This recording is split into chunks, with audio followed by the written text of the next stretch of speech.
Subhanallah walhamdulillah wa la ilaha illallah wallahu akbar.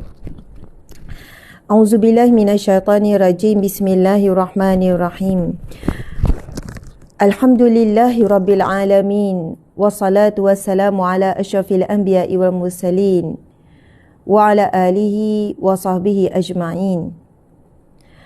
Assalamualaikum warahmatullahi wabarakatuh. Salam sejahtera dan semoga rahmat Allah dan keberkatan Allah ke atas kalian semua. Kalian suami isteri, kalian dengan anak-anak, dengan ibu ayah, adik-beradik, sahabat-sahabat, semua sekaliannya. Moga dalam rahmat Allah dan keberkatan daripada Allah Subhanahu Wa Taala. Tuan-puan yang dihormati lagi dikasihi, hari ini hari Selasa dan kita menjanjikan semalam untuk menyambung perbincangan kita. Jadi, semalam kan saya kurang sihat.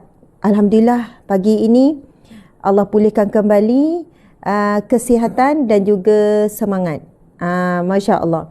Jadi saya nak terus pergi ke whiteboard, papan putih kita, dan kita akan terus lukis. Orang zaman sekarang nak suruh lukis. Dulu panjang, lepas tu dah malah panjang, baca yang pendek-pendek, dan malah yang pendek-pendek, lepas tu lukis. Tapi tak adalah melukis sangat, tapi mungkin dari segi tulisan jadi lebih jelas nanti. Selepas tu kita nak bincang, kita nak buat kesimpulan lah, bukan detail sangat tentang isu bid'ah yang kita sebut sebab ia berdasarkan hadis yang kita bacakan. Kedua, berkaitan dengan amalan-amalan yang ditanya semalam. Amalan berubat dengan cara begitu, begini kan, aura bunga, aura itu dan sebagainya. Ada yang tanya guna permata lah, kristal lah. Jadi kita cuba untuk menjawabnya pada hari ini. Subhanallah, alhamdulillah. Jadi sahabat-sahabat yang berada di TikTok, saya sebarkan, ramai yang baru tahu bahawa TikTok kembali semula. Start pagi semalam pukul 8.30 setelah di-ban 7 hari. Sahabat-sahabat di muka buku dan sahabat-sahabat di Insta, semoga semuanya pagi Selasa yang barakah ini kita mulakan dengan harapan, dengan tawakal kepada Allah, dengan menyerah diri kepada Allah. Macam tadi zikir rahmat yang dikongsikan oleh Encik Suami, sambung baca sampai 100 kali. Kalau kita buat sehari, kita dah boleh rasa perbezaan kesan zikir tersebut. Apatah lagi kalau kita dapat buat 3 hari, seminggu, kita boleh dapati diri kita yang first berubah. Lebih kuat, lebih kental, lebih tenang, lebih positif. Subhanallah, sebelum keliling berubah, kita dulu yang berubah. Jadi sahabat-sahabat dimata Allah sekalian, apa khabar semua? Saya tegur sekejap. Lepas tu nanti kita pergi dekat whiteboard. Masa tu saya dah tak nampak dah komen tu apa saya, sebab kita akan gunakan kamera belakang. Sekarang saya guna kamera depan ni. Okey, ada Zila Rizal, Zaimah Zawawi. Terima kasih sahabat-sahabat di muka buku yang berikan star. Itu adalah infak tuan-puan sekalian, sangat membantu gerak kerja dakwah dan amal yang kita lakukan. Terima kasih yang di TikTok yang bagi gift, itu juga infak yang akan ditukar macam-macam bentuk gift, love lah dan sebagainya. Sahabat di Insta, terima kasih kepada para pejuang majlis ilmu yang berjuang dengan cara sendiri. Ada melalui share live ni supaya lebih ramai yang masuk. Dia share link live dalam grup WhatsApp dia dan grup Telegram dia. Dalam grup-grup ni dia jemput, jom hadir kuliah pagi bersama Ustazah Ustazah Azma. Ataupun ya, ajaran sihat, apa komen Ustazah memang sesat, dah difatwakan sesat. Ajaran sihat tu kita dah tulis panjang lebar, dah buat posting secara bertulis di page rasmi Ustazah Asma Harun, dan boleh tengok juga penulisan kita di Insta dan semua. Okey, sahabat-sahabat, terima kasih pejuang majlis ilmu Alamaya bersama Ustazah Asma Harun. Anda boleh berjuang dengan cara masing-masing.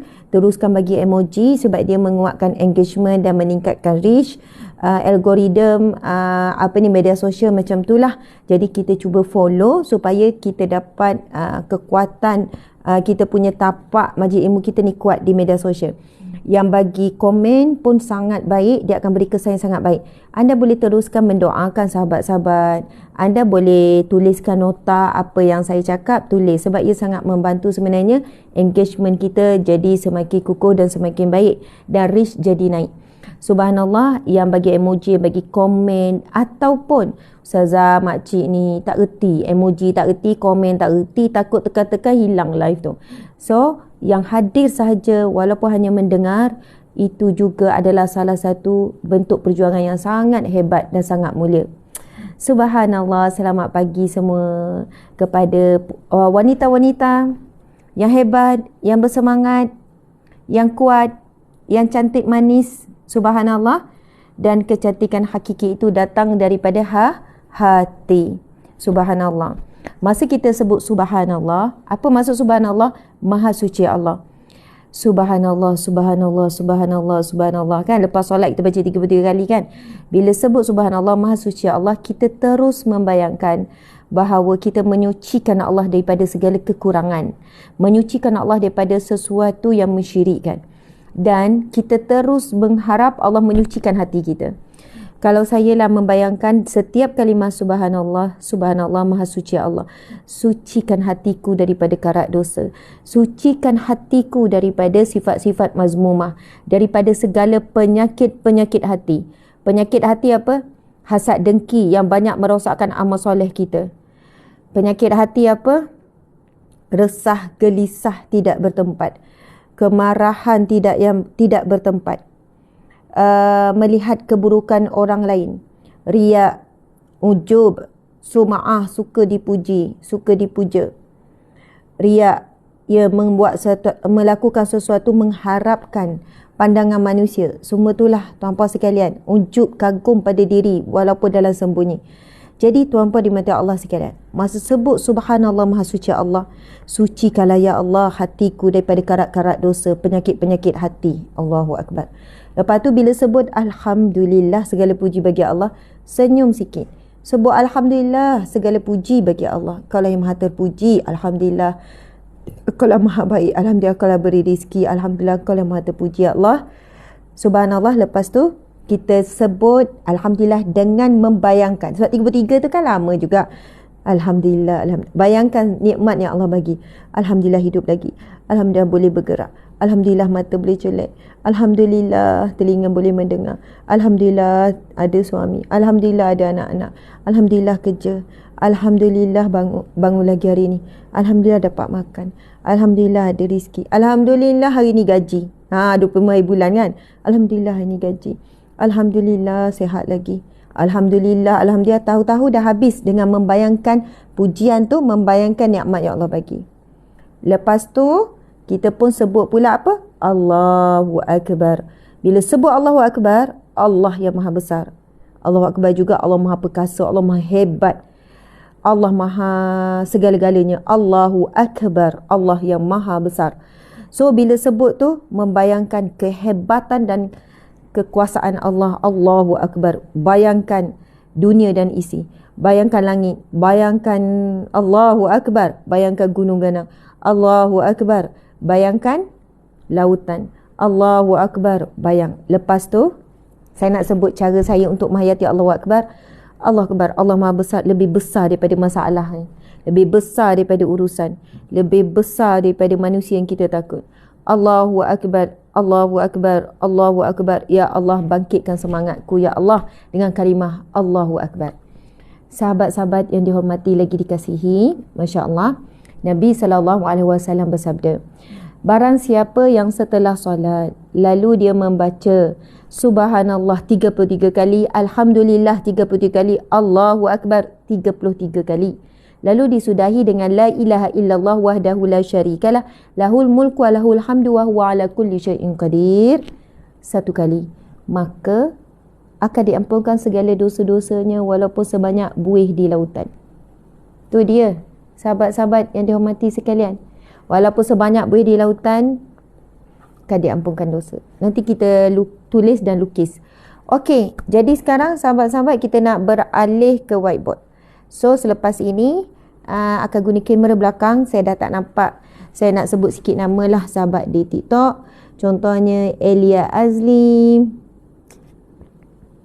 Bunga April, Bunga Telur, elok pula bunga-bunga ni.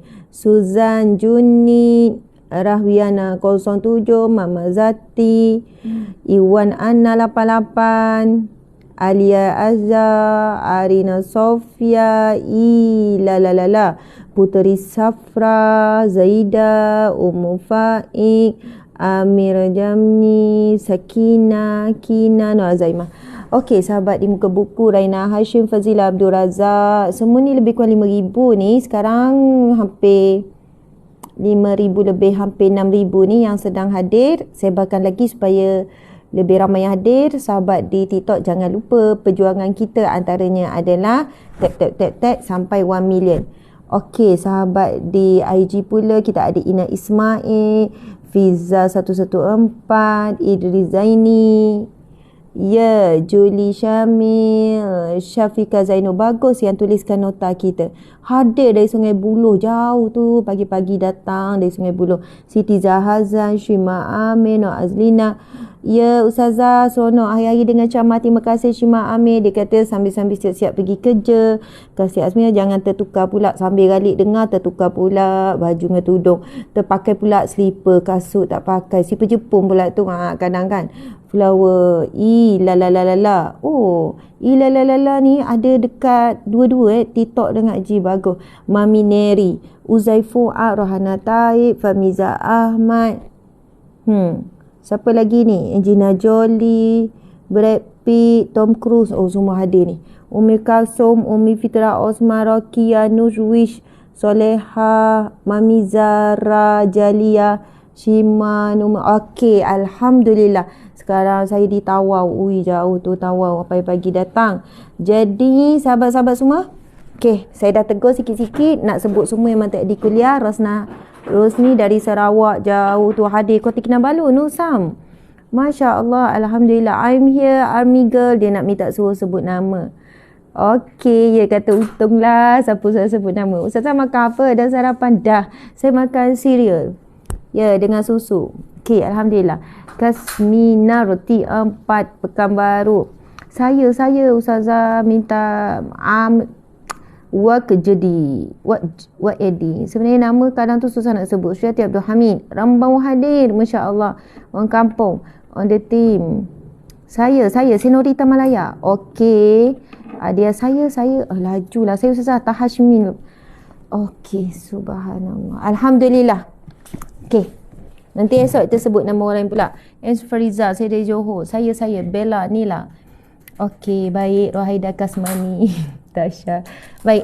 Okey, Encik, silakan Encik suami untuk kita beralih. Ustazah, insya-Allah kita mendoakan semua. Ashraf. Okey, Penang, Aziz, saya Ustazah. Minta maaf ya, Mishaz. Senang orang hadir, orang kampung. Saya memang duduk comel je makan saya. Okey. Baik.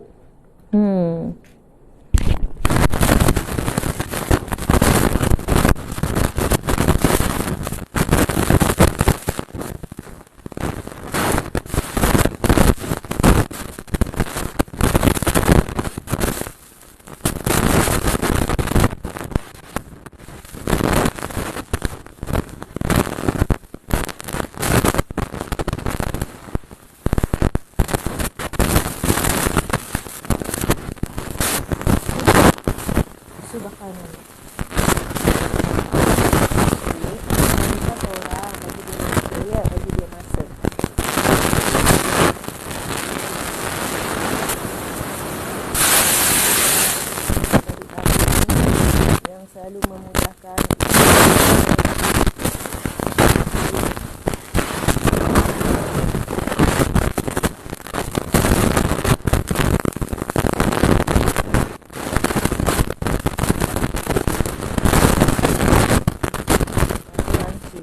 untuk siapa jadi isteri.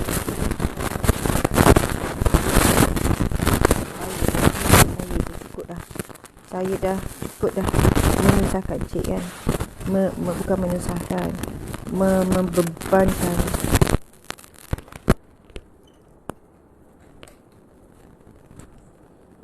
Dia merah kat tengah ni, gatal-gatal.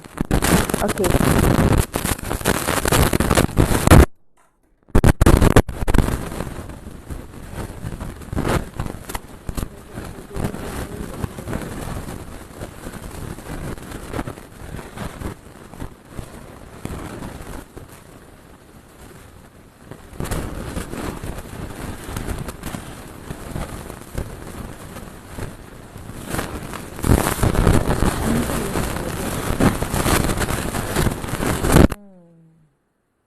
Ni belum tukar lagi ni.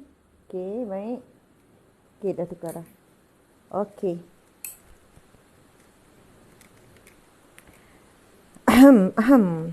Okey. Jadi saya perlukan okey, itu. Semua okey? Nampak saya? I'm here. Nampak saya? Cik suami nampak saya? Sahabat-sahabat yang dihormati lagi dikasihi, cik saya nak pergi takut tak lepas. Tu.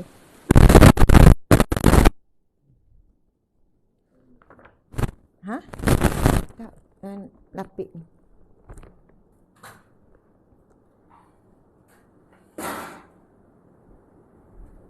Makasih. Okey.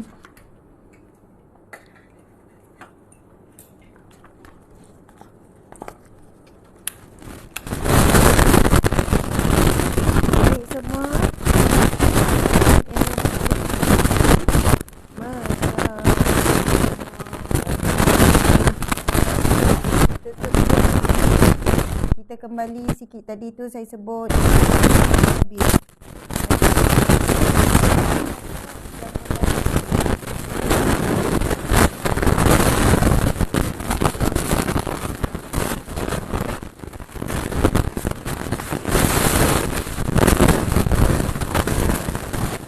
Subhanallah. Berapa tadi? 33 kali Alhamdulillah. Berapa kali? Alhamdulillah.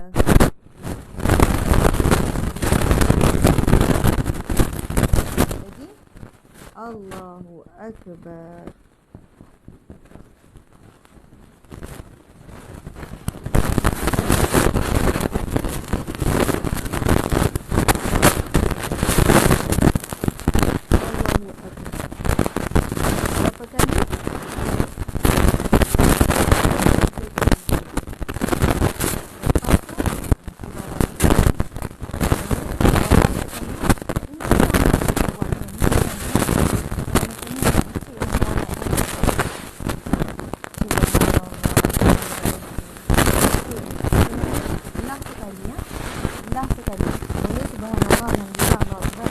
Lah sekali yang dikirahmat.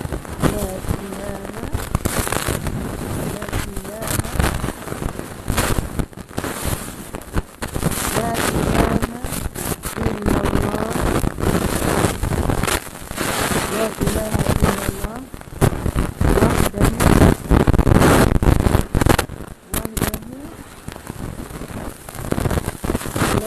syarikalah.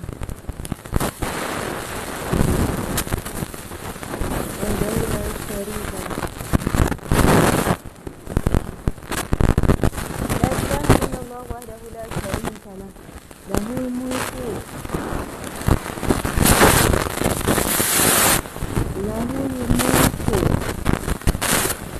walahul hamdu wa huwa ala kulli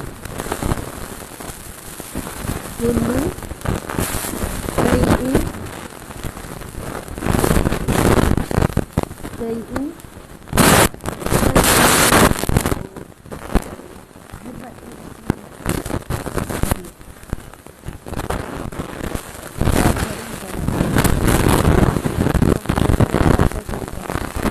dua pun maksud menuju kepada Allah, cuma sama ada la syarikalah ataupun la syarikalah. Okey, sahabat-sahabat yang dirahmati lagi seperti ini,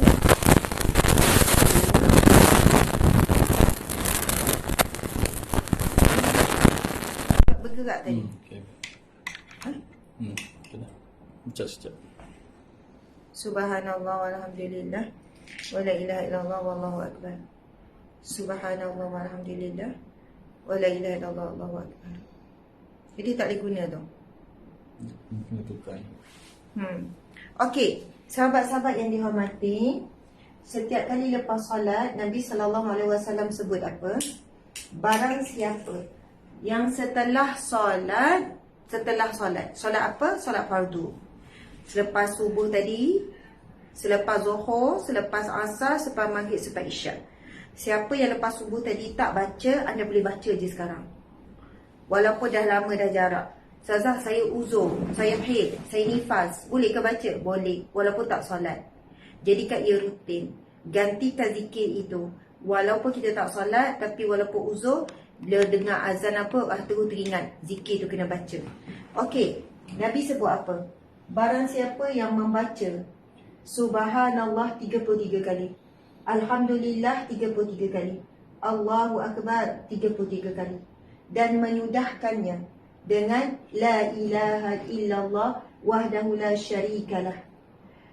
Maksud apa? La ilaha, tiada Tuhan atau tiada sembahan, illallah, kecuali Allah. Wahdahu, dialah satu-satunya. La syarikalah, tidak ada sekutu baginya. Tidak ada sekutu baginya. Tidak ada yang menyamainya. Tidak ada yang serupa dengannya. Lahul mulku, baginya segala kerajaan. Kerajaan bumi, kerajaan langit, kerajaan laut, kerajaan di akhirat kelak. Ataupun lahul mulku, baginya segala kekuasaan. Walahul hamdu, dan baginya segala pujian. Wa huwa ala kulli syai'in qadir, dan dialah yang maha berkuasa. Ataupun kalau nak perkataan, wa huwa, dan dialah ala kulli syai'in, di atas segala sesuatu, qadir, berkuasa. Ataupun dialah yang maha berkuasa di atas segala sesuatu. Apa yang Nabi sebut? Siapa yang setiap kali lepas solat, maka dia baca Subhanallah, Alhamdulillah, Allah Akbar, semuanya 3 kali, dan menyudahi dengan La ilaha illallah wahdahu la syarikalah, lahul mulku wa lahul hamdu wa huwa ala kulli syai'in qadir. Maka di sini apa sekian? Maka akan diampunkan. Jelas kat tulisan saya? Diampunkan. Itulah kan? Sebab bukan cikgu mesti tulis jelaskan. Maka, yang penting comel tulisan. Maka akan diampunkan segala dosanya, walaupun sebanyak buih di lautan itu. Sebanyak buih di lautan. Sahabat-sahabat, tuan-puan dimati Allah sekalian, laut, laut, laut, macam tu laut. Ni laut. Kalau ada orang cakap, saya nak mandi, tapi tunggu laut tidak berombak ataupun tidak bergelora, barulah saya mandi. Saya nak tanya, orang tu mandi tak? Akan mandi tak? Saya nak mandi ni, nak mandi laut ni, tapi tunggu tak ada ombak. Akhirnya orang tu akan mandi tak? Takkan mandi. Takkan mandi. Sebab laut tidak pernah berhenti. Tidak pernah berhenti berombak. Walaupun kita nampak tenangnya laut, tak bergerak, tapi sebenarnya dia ada ombak. Dia tetap ada ombak kecil-kecil. Bahkan dia sebenarnya berombak di dalam. Dan bermaksud laut tidak pernah berhenti berombak, tengah ke tepi ke. Bermaksud laut tidak pernah berhenti berbuih, sentiasa berbuih. Siapa yang boleh kira buih di lautan? Tak boleh dikira. Kenapa hadis Nabi sebut dosanya walaupun sebanyak buih di lautan? First, persamaan dosa kita dengan buih di lautan. Buih di lautan tidak pernah berhenti berbuih. Dosa kita pun tak pernah berhenti melakukan dosa, sentiasa melakukan dosa. Subhanallah. Kemudian, tuan-puan sekalian, dan dosa kita pun tak mampu dikira. Begitu juga buih di lautan tidak mampu dikira. Dan tidak pernah berhenti melakukan dosa. Dan sangat banyak. Jadi subhanallah, Nabi kata siapa yang beramal ni setiap kali lepas solat, dia akan diampunkan dosa-dosanya. Walaupun sebanyak buih di lautan. Lautan tidak pernah berhenti berbuih. Begitulah juga kita tak pernah bersih ataupun satu hari tak melakukan dosa, tidak. Dan buih di lautan tidak boleh dikira, samalah dosa kita juga tidak boleh dihitung banyaknya dosa kita dengan Allah, dengan makhluk, dengan manusia, dengan binatang, dengan tumbuhan, dengan alam dan lain-lain. Kadang kita tak ada melibatkan manusia, dosa seorang-seorang, dengan perasaan kita, dengan rasa iri hati kita, dengki kita, dengan perasaan hati itu mudah bersangka buruk dengan orang, ujub, takabur, rasa diri lebih baik, kagum dengan diri sendiri, buat amalan bukan kerana mengharapkan semata-mata daripada Allah. Tuan-tuan dimati Allah sekalian, ada satu kata-kata hukama ataupun kata bijak pandai. Siapa yang ingin melakukan sesuatu tetapi menunggu keadaan ataupun menunggu keadaanlah situasi yang mana tak ada masalah ataupun tak ada halangan. Betul, saya pun nampak. Ini saya kena turunkan sikit. Ya. Okey.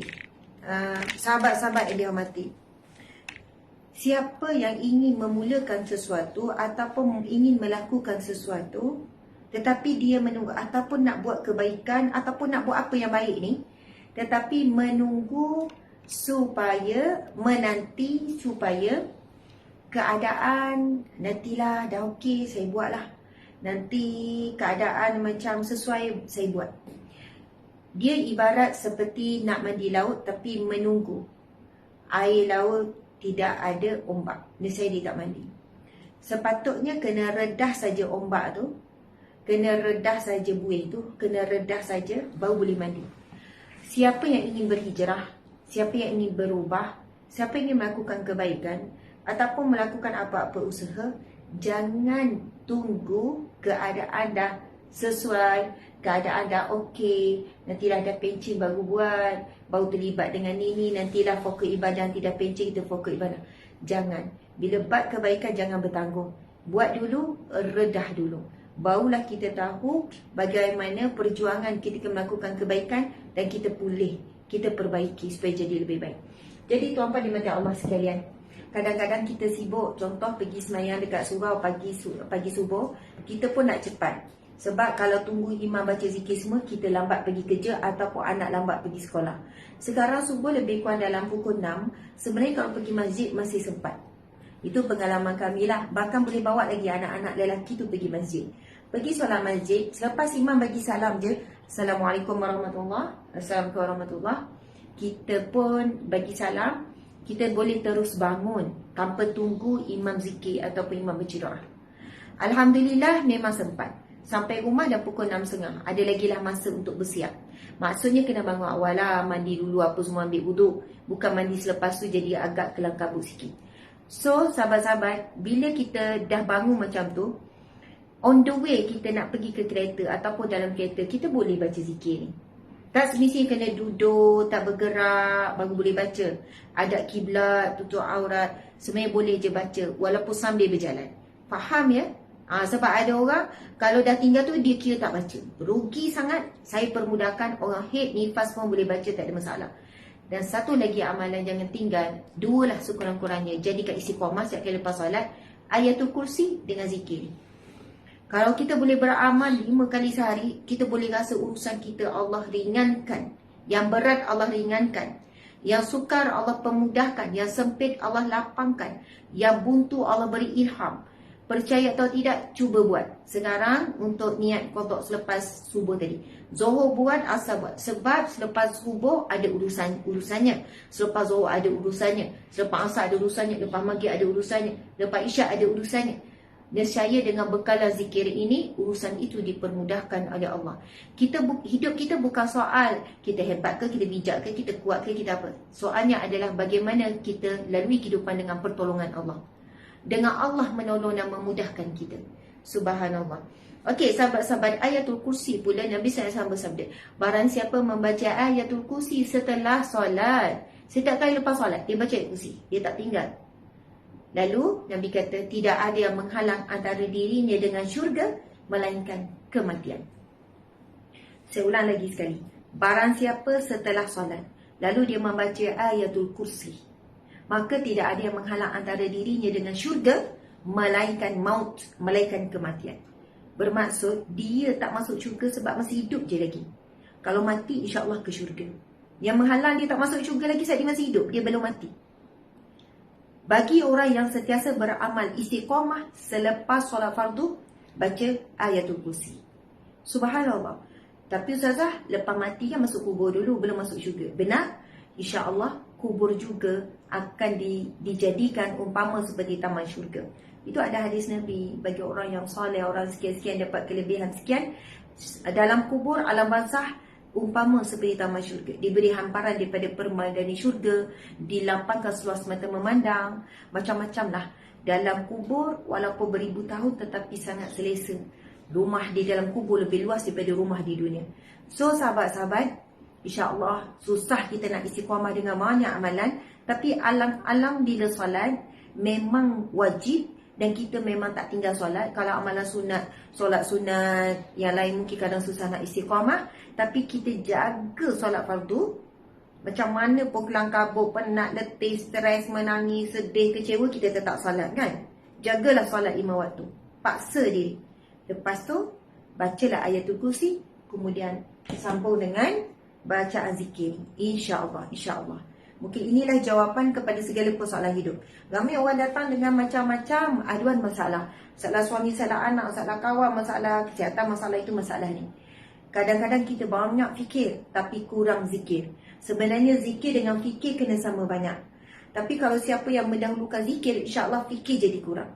Maksudnya dengan zikir itu rupanya satu demi satu settle masalah. Satu demi satu, siapa yang menyelesaikan segala masalah? Allah. Akhirnya kita pun kurang fikir.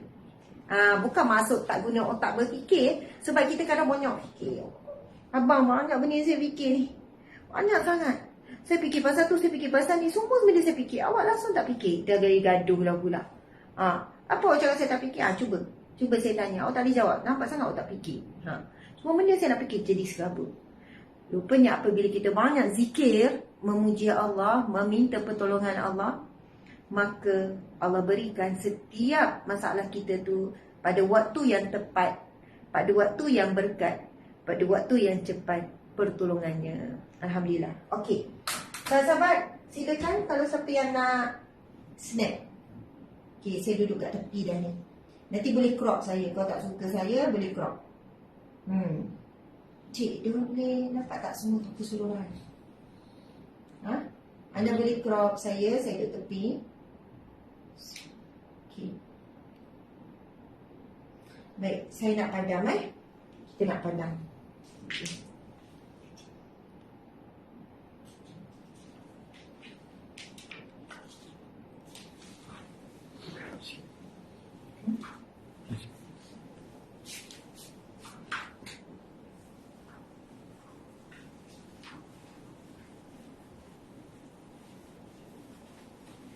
Dah lama kerja sini?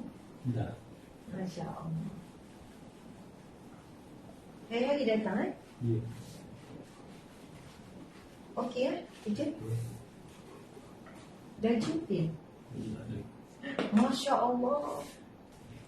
Insya Allah gaji daripada Allah. InsyaAllah. Okey, subhanallah tuan-puan sekalian. Nanti kan ada orang salah faham. Ada orang baru follow. Ustazah, tak ada lelaki berduaan. Tu cik suami saya. Gitu. Jadi gurau-gurau je. Okey, tuan-puan dimati Allah sekalian. Kita nak buat kesimpulan kepada perbincangan kita semalam. First, tentang bid'ah. Tentang bid'ah. Siapa yang nak dengar penjelasan ataupun ada orang tak biasa dengar apa bid'ah, anda boleh dengar kuliah semalam. Sebab kita dah cakap definisi, kita dah terangkan sikit. Tapi hari ini kita nak buat kesimpulan terus. Saya pun bukan mahir sangat dalam perbincangan bid'ah ni. Saya bimbang juga saya tersalah. Tetapi apa yang saya jelaskan semalam tu adalah secara umum. Saya tak pergi detail satu demi satu lah.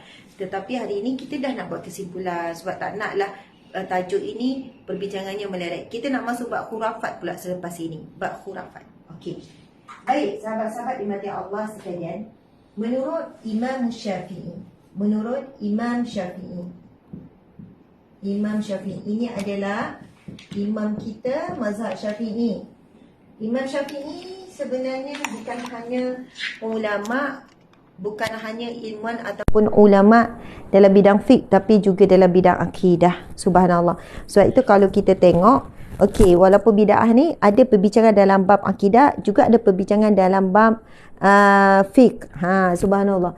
Okey, Imam Syafi'i. Lepas tu lagi Imam Nawawi.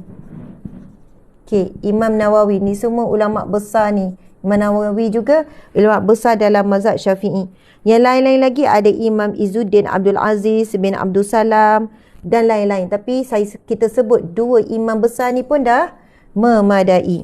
Okey. Membahagikan bid'ah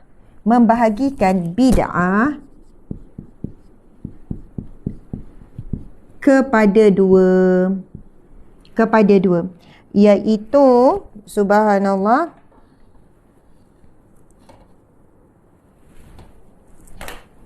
Allah tercabut terus. Allahu Akbar. Okey. Yang pertama,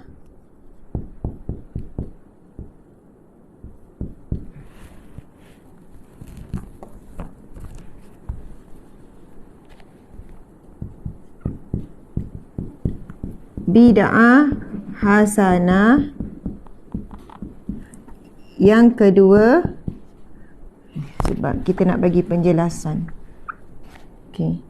Yang kedua,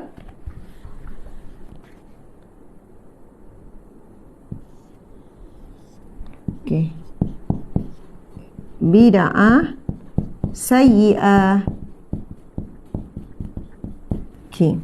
Apakah maksud bid'ah sayyi'ah? Apakah maksud bid'ah hasanah? Membawa maksud bid'ah yang baik ataupun terpuji. Lepas tu bid'ah sayyi'ah pula bid'ah yang buruk ataupun yang keji. Okey. Apa ni Ustazah, bid'ah ada yang baik ada yang terpuji? Saya akui ada sebagian ulama memang tidak mengiktiraf ataupun tidak menerima pembahagian bid'ah ni. Ada ulama mengatakan bid'ah semua dalalah, semua sesat. Maka bila kita jumpa ada orang yang berpegang dengan pegangan seperti ini, maka kita hormati sahaja. Tak perlu nak berbahas, tak perlu nak bergaduh, tidak perlu nak mempertahankan apa yang kita pegang. So kita kata okey, sebab kita tahu dia berpegang kepada pendapat yang mengatakan bid'ah semua sesat dan dalalah. Tak ada bid'ah baik, tak ada bid'ah buruk. Maka kita pula, kalau kita berpegang kepada apa yang disebut oleh Imam Syafi'i, Imam Nawawi dan ini ulama muktabar, kita tahu Imam Syafi'i siapa, Imam Nawawi dan sebagainya. Dan ada lagi ulama-ulama besar yang lain mengatakan bahawa bid'ah ini apa dia? Kita dah semalam kan. Apa itu bid'ah? Sesuatu yang baru yang tidak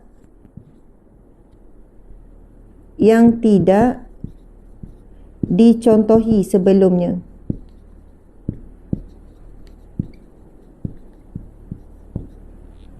Okey, sesuatu yang baru yang tidak dicontohi, yang tidak ada contoh sebelumnya, yang bermaksud sesuatu amalan yang baru yang tidak dicontohi sebelumnya.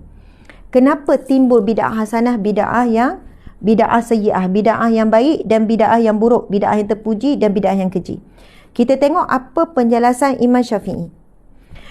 Bid'ah hasanah iaitu satu perkara yang dibuat oleh orang Islam selepas zaman Nabi Muhammad SAW, di mana perkara tersebut tidak diketahui sama ada pernah berlaku atau pernah dibuat pada zaman baginda. Akan tetapi perkara tersebut masih termasuk di bawah dalil khas atau dalil umum daripada Al-Quran dan hadis Nabi atau asar para sahabat atau ijma' ulama Islam. Dan perbuatan yang dilakukan tersebut tidak menyalahi syariat. Faham ya? Apa-apa amalan, sama ada mungkin zikir ataupun jumlah zikir ataupun amalan seperti baca Yasin pada malam Jumaat, walaupun tidak ada dalil khusus Nabi perintahkan baca Yasin pada setiap malam Jumaat, tetapi jadi kebiasaan bila malam Jumaat je baca Yasin dan meniatkan pahala sedekah itu, kepada si mati, umpama seperti itu. Contoh amalan yang selalu sering dikatakan bid'ah. Maka amalan itu adalah satu rutin amalan bagi masyarakat Melayu Islam di Malaysia sejak sekian lama. Boleh jadi ketika itu orang umat Islam tanya pada guru, wahai syekh, wahai orang alim, wahai tuan guru, apa nak buat untuk bila nak hari Jumaat, apa amalan dia supaya hari Jumaat ni berbeza pada hari lain, macam mana nak mulakan hari Jumaat. Mungkin tuan guru, bukan mungkin, tuan guru pun cakap, bolehlah baca Yasin. Bacalah Yasin. Akhirnya menjadi amalan. Tetapi tidak boleh disandarkan. Ini Nabi buat ni, baca Yasin pada malam Jumaat, Nabi buat. Tidak boleh disandarkan begitu. Tapi nak terus beramal tidak ada masalah. Dapat pahala atau tidak? Of course dapat. Baca je ayat Quran, mesti dapat pahala. Nak tetapkan baca bila-bila terpulang. Ada orang dia tetapkan hari ni baca sekian, hari ni baca sekian. Ada orang dia tetapkan zikir. Lepas zuhur dia nak zikir apa, lepas asar nak zikir apa, lepas maghrib nak zikir apa. Terpulang nak tetapkan zikir-zikir ikut waktu. Adakah itu bid'ah? Ni datang pada mana ni? Lepas subuh baca zikir la ilaha illallah sampai zuhur. Maksudnya dia ulang la ilaha sebab dia kata dengan cara tu dia boleh istiqamah. Kalau tak dia confuse banyak sangat zikir nak beramal satu masa. So lepas zuhur sampai asar dia dah set dalam kepala dia nak zikir la ilaha illallah wahdahu la syarikalah. Bila dia tinggal zikir je dia baca zikir tu. Lepas tu asar sampai ke maghrib pula dia baca hasbunallah wa ni'mal wakil. Contohlah. Lepas tu maghrib ke ni pula dia baca zikir. Isyak sampai tidur sambil-sambil dia baca istighfar. Sebab dia kata dia nak Allah ampunkan dosa sepanjang hari dia supaya tidur dalam keadaan bersih daripada dosa. So kalau kita kata ada dalil ke daripada Nabi? Nabi buat zikir tu lepas zuhur? Memang tak ada. Tetapi zikir ini dalam dalil umum yang mana Nabi SAW sebut dan hadis firman Allah pun sebut, berzikirlah kamu mengingati Allah sebanyak-banyaknya zikran kasira. Berzikirlah kamu sebanyak-banyaknya. So, zikir ada dalam fasa ataupun dalam ruang lingkup yang umum. Mazhab Imam Syafi'i sebut satu perkara yang dibuat bid'ah hasanah yang dibuat oleh orang Islam selepas zaman Nabi Muhammad SAW, di mana perkara tersebut tidak diketahui sama ada pernah dilakukan oleh Nabi ataupun pernah berlaku pada zaman Nabi ataupun pernah dibuat oleh para sahabat, tetapi ia masih lagi dalam ruang lingkup dalil yang khusus ataupun dalil yang umum. Okey. Manakala bid'ah yang buruk, bid'ah yang keji, iaitu sesuatu perkara yang dibuat oleh orang Islam selepas zaman Nabi Muhammad sallallahu alaihi wasallam, di mana perkara tersebut tidak diketahui sama ada pernah dilakukan pada zaman baginda, namun perkara tersebut menyalahi Al-Quran, menyalahi hadis Nabi atau menyalahi asar para sahabat, maksudnya hadis para sahabat, atau menyalahi ijma' ulama Islam, dan kata ia menyalahi akan hukum akan syarak dan menyalahi dalil syarak yang khas maupun dalil syarak yang faham ya, maksudnya perbuatan yang baru juga. Lepas tu dia sandarkan juga kepada amalan tu, dia kata amalan ni okey, dia buat amalan dan nampak amalan tu macam amal ibadah, tetapi rupanya tambahan. Contohlah antara amalan-amalan yang dibuat oleh orang yang pergi ke Arafah, padahalnya kita disunatkan ataupun dituntut untuk banyakkan berdoa di situ. Tetapi apa yang dibuat ialah dia pergi ukir nama lah, dia boleh dekat bukit Arafah, dan itu adalah bid'ah dalalah. Kepercayaan dan amalan tersebut adalah bid'ah dalalah. Okey, contoh-contoh kita nak pergi. Saya rasa faham kan penjelasan tu ya. Jadi apakah yang sepatutnya berlaku selepas kita dah memahami, walaupun sedikit, kurangnya basic kita faham. Apabila kita bertembung dengan orang yang berbeza pendapat, yang pegang betul-betul dia kata bid'ah semua sesat, dalalah. Tak ada pembahagian bid'ah hasanah, sayyi'ah, tak ada. Kalau kita jumpa orang seperti ini, maka kita hormati dia sebab memang ada pendapat. Contohnya Imam Malik memang menyatakan bid'ah tidak ada pembahagiannya. Tetapi Imam Syafi'i mengatakan ada pembahagiannya mengikut situasi zaman dan keadaan, bagaimana amalan itu tidak bertentangan dengan syariat dan amalan itu masih lagi ada dalil menyatakan dalil yang menyatakan bahawa amalan itu mendatangkan pahala. Okey. Jadi tuan-puan dihormati lagi dikasih, baik bila berhadapan dengan perbezaan pendapat, uruskanlah dengan baik. Tak perlu kita nak mempertahankan di hadapan orang yang dah berpegang seperti itu. Kita hormati saja. Dan siapa orang yang berpegang begini dan dia jumpa ada orang yang berpegang dengan pendapat bahasa bid'ah, pembagiannya dua, maka hormati juga. Begitulah kita nak hidup dalam keadaan harmoni situasi yang kita berbeza pendapat. Adakah boleh berlaku manusia satu pendapat saja? Tidak akan berlaku. Manusia berbeza fikiran, berbeza cara hidup, berbeza suasana, berbeza ilmu yang dia dapat, berbeza kefahaman. Maka kita tidak boleh menantikan saat semua satu, pegang satu. Tak. Yang boleh adalah meraihkan perbezaan. 4 mazhab yang utama, mazhab Syafi'i, mazhab Maliki, mazhab Hanbali, mazhab Hanafi, juga berbeza pandangan dalam hal-hal tertentu. Dalam bab fiqh banyak mereka berbeza pandangan, tapi mereka saling menghormati. Kita ingat Imam Malik adalah guru kepada Imam Syafi'i. Walaupun akhirnya Imam Syafi'i ini menjadi ulama yang besar sama seperti guru dia Imam Malik, tetapi mereka walaupun berbeza pandangan dalam beberapa hal, tetapi mereka tetap saling menghormati. Tidak ada pertelagahan. Tak ada Imam Malik kata, "Ui, kamu ni anak murid tiba-tiba lawan guru." Tidak ada. Saling berlapang dada. Kita sama anak murid ni, sama anak-anak murid yang berlebihan. Kadang guru-guru kat atas tu okey je, boleh berlapang dada bila berjumpa ni. Tapi sama anak murid ni yang teruk maki hamun berpecah belah ni. Sampai bila nak macam ni? Apa yang kita dapat daripada perpecahan? Melainkan kelemahan demi kelemahan bagi Islam dan umat Islam sendiri. Okey, contoh ya, di Malaysia ni biasa amalan dikatakan bid'ah, iaitu contohnya beramal dengan hadis dhaif. Sebenarnya kalau kita baca Jabatan Mufti seluruh Malaysia kan, mengatakan kita semua boleh beramal dengan hadis dhaif. Hadis dhaif tidak boleh ditolak sebab ia tetap hadis. Kena faham ya. Hadis dhaif sebab ada isu dengan perawi. Salah seorang perawi ada lemah sikit, mungkin dari sudut ingatan, tapi catatannya ada, tetapi dia tetap hadis. Sebab itu hadis dhaif, ataupun maksudnya hadis yang lemah dari sudut perawi, yang penyampai-penyampai yang daripada Nabi, penyampai kepada ni, akhirnya sampai kepada pengumpul hadis. Faham ya? Itu secara ringkas.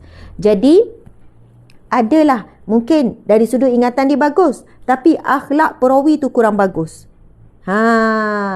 Dari segi catatan dia ada, tapi hafalan dia tak kuat. Jadi dia terus masuk kategori hadis dhaif ataupun hadis yang lemah, tapi tetap hadis Nabi. Namun ia tidak digunakan sebagai untuk menetapkan hukum. Untuk jadikan hukum, hadis dhaif tidak boleh dijadikan rujukan untuk menetapkan hukum. Hukum fiqh contohnya, ini jadi wajib ke haram berdasarkan hadis dhaif. Tapi untuk beramal, untuk jadi fadail amal, untuk beramal, untuk jadikan amalan, contoh zikir ke, bab ibadah ke, bab ibadah umum, bukan bab rukun, 13 rukun tu bukan berdasarkan hadis dhaif. Itu contohnya.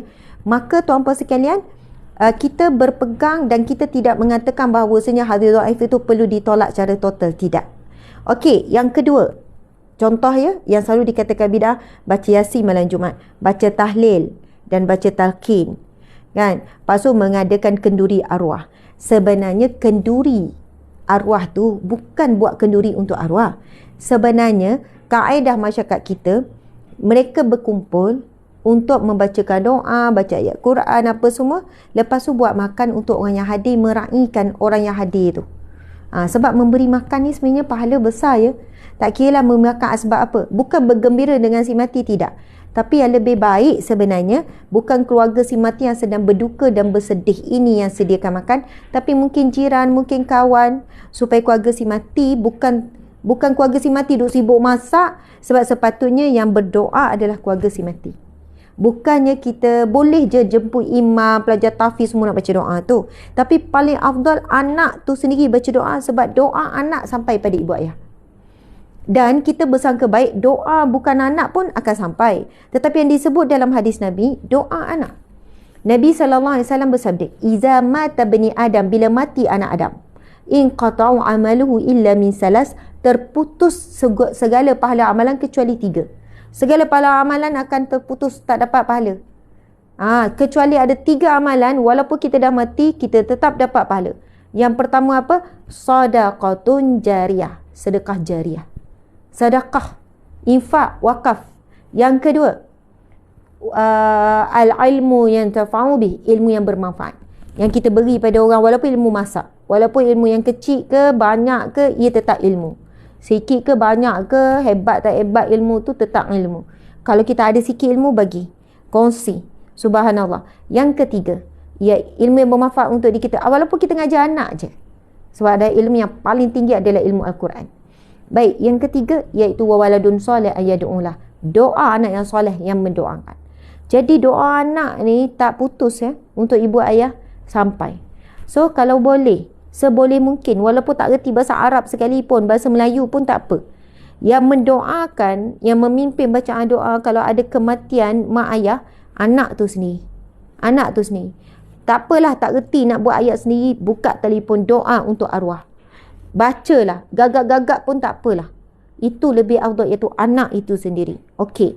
So, tengok, bukan kata kenduri ni untuk roh ke apa. Iaitu memang khurafat lah, itu bid'ah lah. Okey. Lagi menyambut hari kebesaran seperti Maulidin Nabi, Isra' Mi'raj, Ma'al Hijrah, jadi semua tu bukan bid'ah. Apabila buat sambutan tarikh-tarikh kebesaran Islam, maka itulah caranya kita mengingati.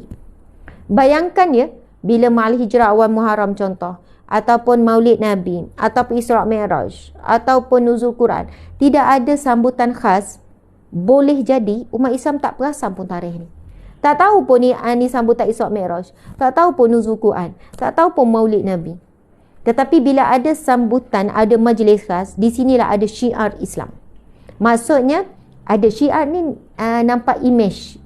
Sebab itulah bila ada sambutan, kita sedar, kita perasan, oh ada hari penting ni.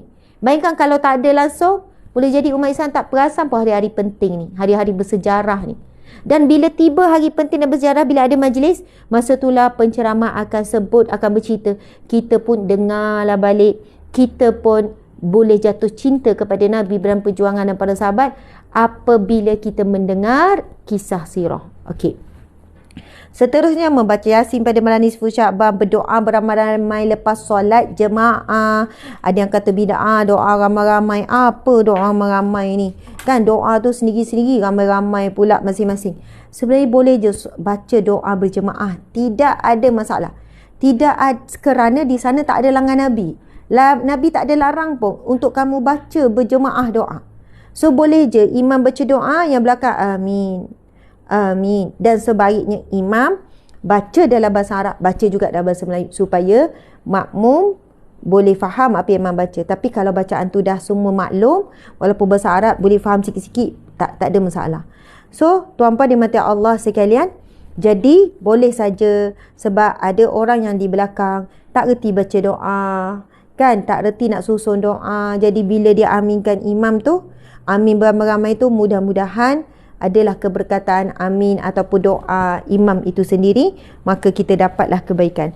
Kemudian membaca wirid dan zikir secara kuat ramai-ramai lepas solat fardu, membaca bismillah dalam solat fardu secara kuat, menyebut lafaz usolli dalam niat, membaca kunut dalam solat subuh, sebab ada orang kata itu bid'ah, tak ada dalam kunut, tetapi kita belajar Imam Syafi'i kata itu adalah sunat. So nampak tak perbezaan pendapat oleh ulama, dan pengikut jangan menjadi ekstrim. Sebab kunut ni ya, mazhab Maliki kata tak ada, mazhab Syafi'i kata ada. So siapa yang baca kunut silakan, siapa tak baca kunut silakan. Dan kita janganlah terus menuduh orang yang tak baca kunut tu terus kata Wahabi. Jangan.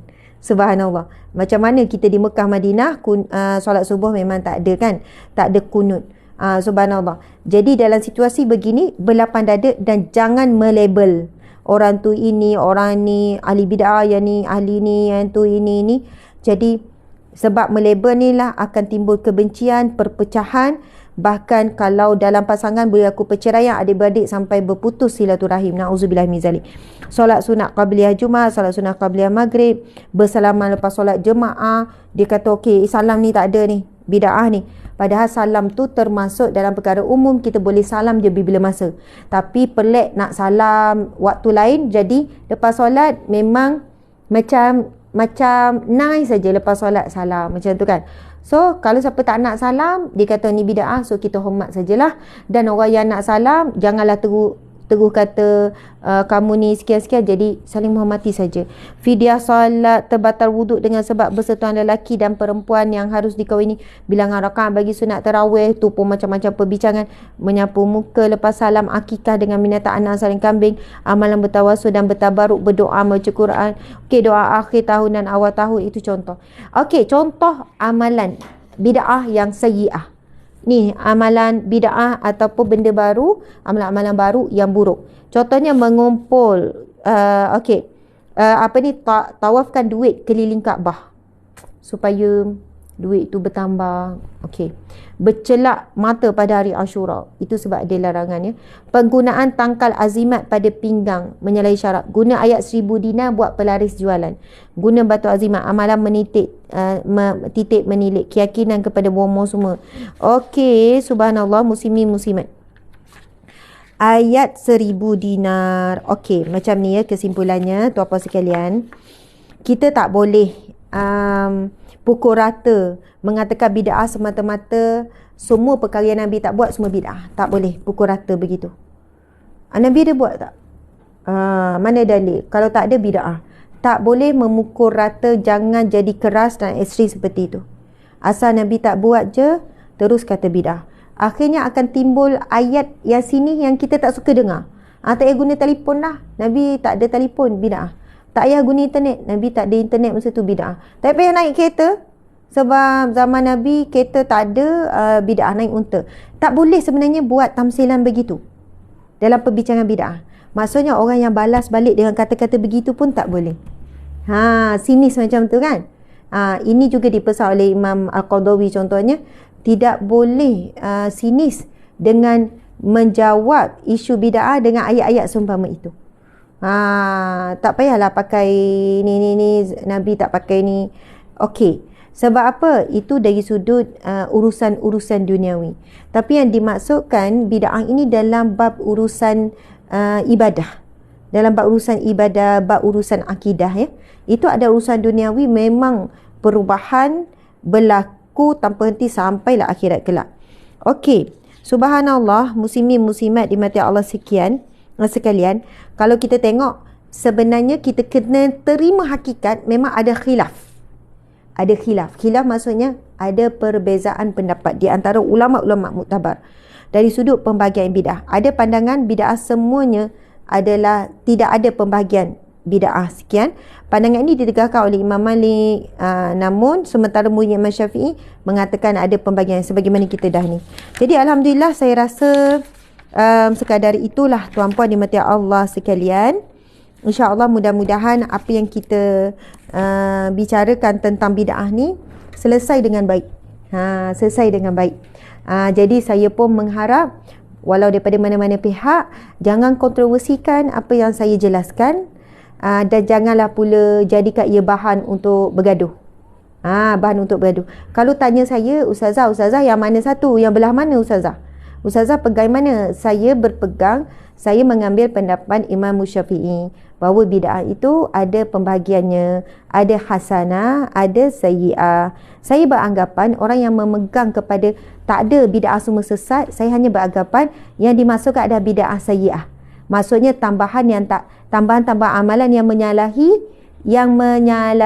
kalau dia kata bid'ah semua sesat, saya menyangkakan okey, maksud dia adalah semua perbuatan amalan yang menyalahi syariat sesat. Saya setujulah. Saya kata betul, saya setuju. Memang semua bid'ah yang menyalahi syariat semua sesat. Waddalalatu finnar, dan yang sesat itu dalam neraka. Tidak ada bahas. Saya setuju. Macam itulah ya. Terima kasih untuk perbincangan ini. Sekarang kita nak pergi kepada isu yang disebut semalam pasal khurafat tu. Okey. Encik. Sekarang pukul 8.30. Saya sebenarnya ada kuliah. Saya kena bertolak paling lambat 8.45 sebab di sana tu dekat KL. Saya kena sampai kuliah saya pukul 10. So paling lambat 8.45 tu apa sekalian. Macam mana tu? Saya rasa macam saya kena makan juga sikit. Saya kena ada masa juga, ada nak siap-siapkan sikit. Lepas tu saya pergi ke utara. Habis je kuliah tu, saya menuju ke utara. saya doakan tuan-puan sekalian, saya sebenarnya alhamdulillah saya sudah ada tauliah. Alhamdulillah saya ada tauliah Negeri Sembilan. Saya juga ada tauliah mengajar daripada wilayah persekutuan dan saya ada tauliah daripada Selangor. Jadi sekarang dalam tempoh berapa bulan ni, 1 bulan 2 bulan ni, sebenarnya kita dah mohon lama, kebetulan semua waktu terdekat.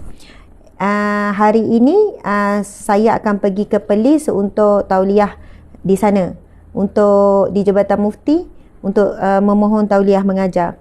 Sebab ada jemputan juga di sana. Kemudian saya akan pergi ke Pahang besok untuk dapatkan tauliah negeri Pahang. Kemudian minggu depan tauliah Terengganu. Ya, besok ke Pahang, lepas tu tauliah ke Terengganu pula lepas tu. Lepas tu tauliah, saya kalau boleh nak ada tauliah seluruh, sebenarnya tak perlu pun nak semua negeri ada tauliah. Sebab saya dah ada 3, Negeri Sembilan, Selangor dan wilayah persekutuan. Kalau siapa tak percaya boleh je saya share. Tauliah tu memang dah lama, dah 2 tahun dah. Tapi kalau negeri lain, kalau saya dijemput ceramah, cukup dah dapat kebenaran berceramah, yang mana pihak penganjur hantar surat kepada majlis agama ataupun jabatan mufti, dia pun bagi kebenaran khas. Tapi kalau kita dah ada tauliah, ia memudahkan penganjur. So doakan dalam tempoh sebulan ni saya mungkin akan pergi ke seluruh negeri, kecuali negeri yang tak menyediakan, tak buka ruang untuk tauliah orang luar. Saya rasa mungkin Johor tak ada. Kita mohon juga untuk Johor, tapi Johor tak buka untuk orang luar memohon tauliah mengajar di Johor. Sebab tu susah sikit nak masuk Johor. Johor ada dia punya cara dia. Jadi kita hormati cara negeri Johor, tidak menerima ataupun tidak membenarkan mana-mana tenaga pengajar luar, asatizah luar untuk mengajar di Johor, ceramah semua tak boleh. So itu cara negeri Johor menjaga kemaslahatan rakyat Johor.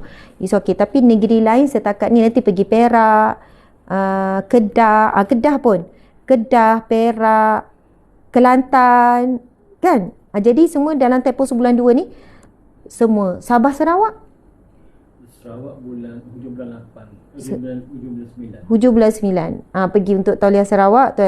Dan bahkan saya juga mohon tauliah Brunei pun, sebab Brunei kerap sangat jemput. Sebab apa? Brunei ni setiap kali saya masuk Brunei, setiap kali tu saya kena berhadapan dengan panel-panel syariah dia. Masuk je saya akan dibawa ke jabatan mufti dia. So saya akan ditanya macam-macam soalan. Setiap kali masuk saya kena berhadapan dengan panel syariah mereka. So sebab itu saya cuba mohon tauliah Brunei. Rupanya Brunei tidak juga, mungkin saya orang pertama kot yang minta tauliah Brunei. Dia pun pelik macam mana ni orang luar minta tauliah.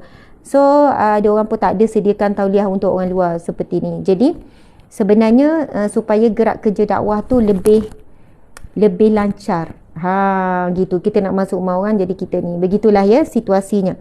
Jadi itulah hari ni saya, selepas saya ada ceramah satu tempat di KL, lepas tu saya terus fly pergi ke utara, pergi Kedah, lepas tu ni dengan encik suami. Tauliah Singapura.